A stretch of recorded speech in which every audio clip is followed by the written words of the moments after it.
Breaking news. Moinabad drugs కేసులో custody విచారణ ముగిసింది. 3 రోజుల పాటు సాగిన విచారణలో సంచలనాలు వెలుగులోకి వచ్చాయి. బీఆర్ఎస్ మాజీ ఎమ్మెల్యే పైలట్ రోహిత్ రెడ్డి, నమిత్ శర్మ, రితేష్ రెడ్డిల కస్టడీ గడువు ముగియడంతో పోలీసులు ఇవాళ కోర్టులో హాజరుపరచనున్నారు. అయితే ఈ 3 రోజుల్లో సిట్ అధికారులు నిందితుల నుంచి కీలక సమాచారాన్ని రాబట్టినట్టు తెలుస్తోంది. పైలట్ రోహిత్ రెడ్డి నెట్వర్క్ పెద్దగా ఉందని సిట్ గుర్తించింది. గత 5 నెలల్లోనే ఆయన 10 సార్లు దుబాయ్కి వెళ్లినట్లు, అక్కడ బుర్జు ఖలీఫాలో పార్టీలు ఇచ్చినట్లు ఆధారాలు సేకరించారు. ఇక మొయినాబాద్ ఫామ్ హౌస్లో 2024 సెప్టెంబర్ నుంచి ఇప్పటి వరకు సుమారు 8 సార్లు డ్రగ్ పార్టీలు జరిగినట్లు విచారణలో తేలింది. పార్టీలో కేవలం మద్యం, కళ్ళు మాత్రమే కాకుండా డ్రగ్స్ కూడా వాడినట్లు విచారణలో తేలింది.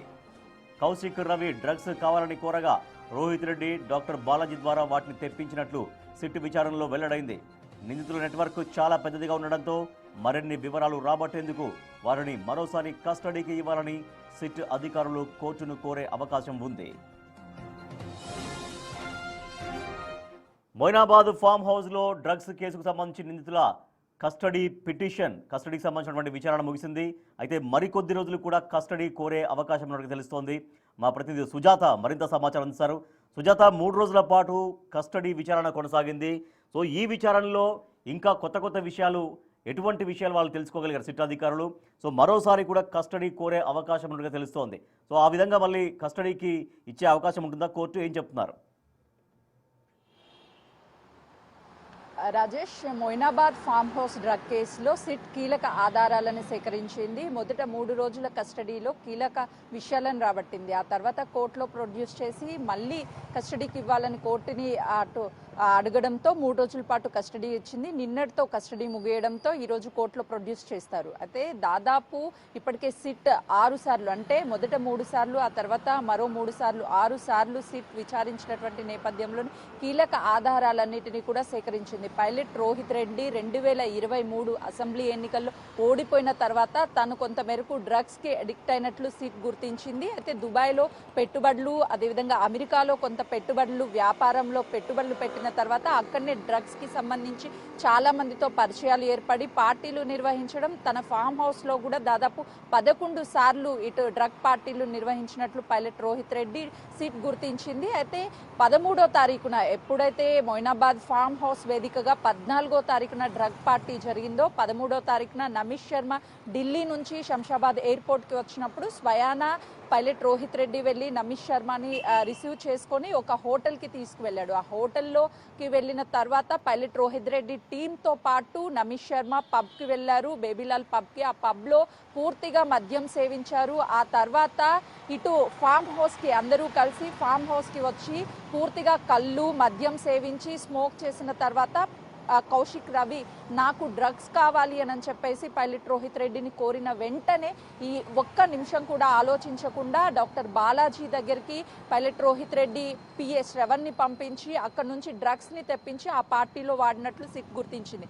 అయితే గతంలోనూ పైలట్ రోహిత్ రెడ్డి పలుమార్లు బాలాజీ దగ్గర డ్రగ్స్ కొనుగోలు చేసినట్లు తెలుస్తుంది. వీళ్ళ నెట్వర్క్ రాష్ట్రాలు కాదు, దేశాల వరకు వ్యాపించినట్లు కూడా సిట్ గుర్తించింది. దుబాయ్లో ఇప్పటికే 2023 అసెంబ్లీ ఎన్నికల్లో పైలట్ రోహిత్ రెడ్డి ఓడిపోయిన తర్వాత దుబాయ్కి దాదాపు 8 సార్లకి పైగానే 6 నెలల్లో వెళ్ళినట్టు సిట్ గుర్తించింది. అక్కడ బుర్జ్ ఖలీఫాలో కూడా పార్టీలు నిర్వహించాడు. అక్కడ వ్యాపారస్తులతో పాటు డ్రగ్స్ సరఫరా చేస్తున్నటువంటి వ్యక్తులతో కూడా పరిచయాలు ఏర్పాటు చేసుకొని ఆ తర్వాత హైదరాబాద్ తన ఫామ్ హౌస్లోనే వ్యాపారస్తులతో మీటింగ్లు అని చెప్పి చాలా వరకు డ్రగ్ పార్టీలు నిర్వహించినట్లు సిట్ గుర్తించింది. అయితే నమిత్ శర్మకి ఆ పైలట్ రోహిత్ రెడ్డికి ఉన్నటువంటి సంబంధాలు ఏంటి, ఏమేమి వ్యాపారాలు ఇద్దరూ కలిసి చేస్తున్నారు, గతంలో డ్రగ్ పార్టీలు నిర్వహించినటువంటి సమయంలో నమిత్ శర్మ పార్టిసిపేట్ చేశాడా లేదా? అయితే ఈ కేసుకి సంబంధించి మొదట 11 మంది పేర్లు మాత్రమే తెర మీదకి వచ్చాయి. ఇప్పుడు దాదాపు 26 మంది పేర్లు తెర మీదకి వచ్చాయి అని అంటే డ్రగ్ పార్టీలు నిర్వహించినటువంటి పైలట్ రోహిత్ రెడ్డికి ఎంత నెట్వర్క్ ఉన్నది అనేది కూడా అర్థమవుతుంది. అయితే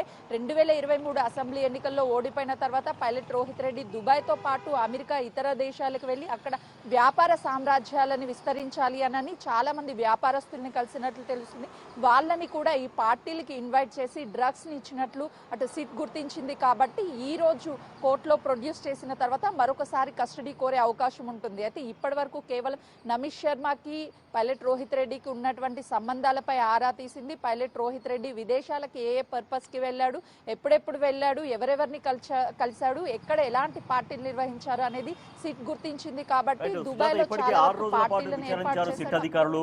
ఫస్ట్ టైం 3 రోజులు విచారించారు, తర్వాత కస్టడీలోకి తీసుకొని మరొక 3 రోజులు విచారించారు. సో యాక్చువల్గా కస్టడీ 5 డేస్ అడిగితే 3 డేస్ ఇచ్చినట్టున్నారు కోర్టు.